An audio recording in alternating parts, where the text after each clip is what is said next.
Good morning, Salado Youth, Salado Youth families. Hope that you are having a wonderful day. Thank you for joining us for worship whenever you're watching this and wherever you're watching this. We are glad that you are here with us today.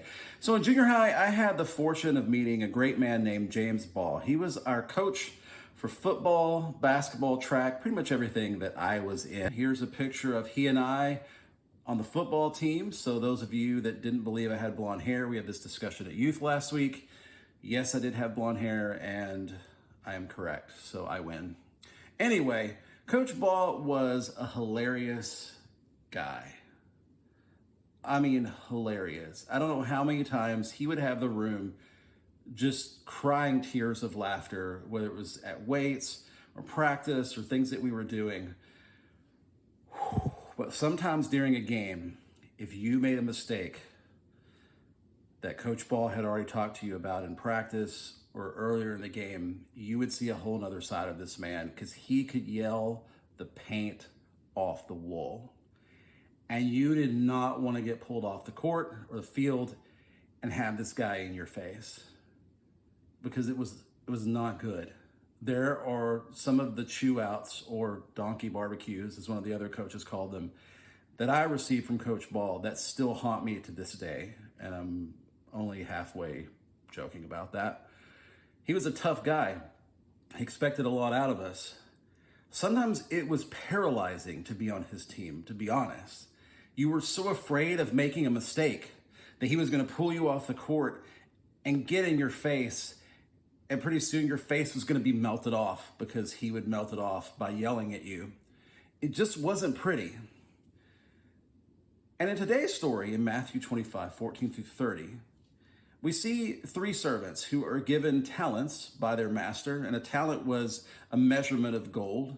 10 talents in the story would have been about as much as 15 years worth of wages. So this was a lot of money these guys were given. Two servants were given money, one 10, one 5. They went off and made money with the money they were given, and the master was excited with them.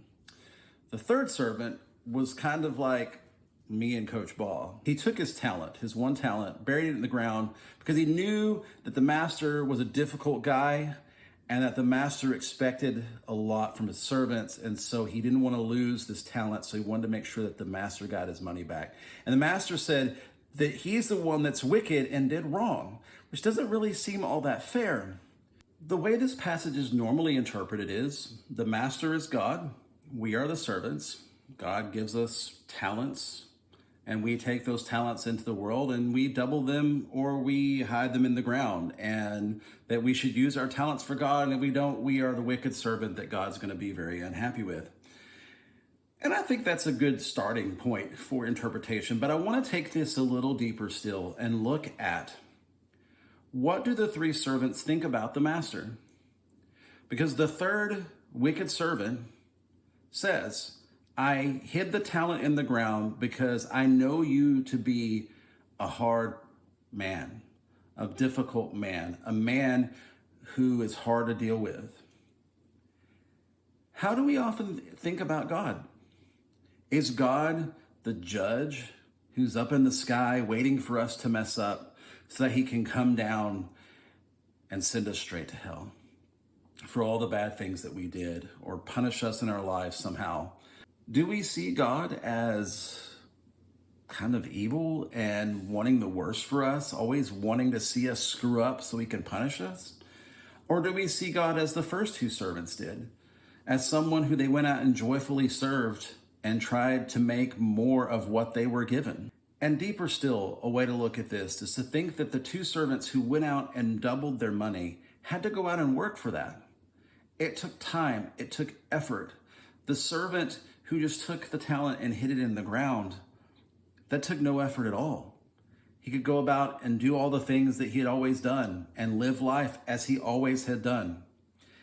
And I think, in fact, I know, because I know for myself, that sometimes we fear the change that really following God will make us do. If we really follow Jesus as we're supposed to, our lives are going to change. It's going to take work. It's going to take effort. It's going to take diligence. And all we want is for things to just kind of be chill and normal. We want to just end where we started, because a lot of us have started out really good in life and we just want to maintain. We don't want to grow, because that growing will take some sacrifice from us. It will take some diligence from us, and we don't want that. And it makes me sad to think about the times in my own life where I wasn't willing to take those steps because I was scared. I was scared sometimes of the master, and sometimes I was scared of the work I was going to have to put in and that things were going to change for me. And I didn't want that. I just wanted them to stay the same. So I pray that today, each one of you will not be afraid. Don't be afraid of a God who loves us so much and who has so much grace and mercy for us. Don't be afraid of the work and change it's going to take to make your life better, to serve God more, to grow closer to Him. Because just like in this story, there is joy in all of that. Not just in the doubling of the money, but in the reward from the master. And those things are amazing. So pray that you will learn to overcome that fear. Examine your own life. See where it is that you fear.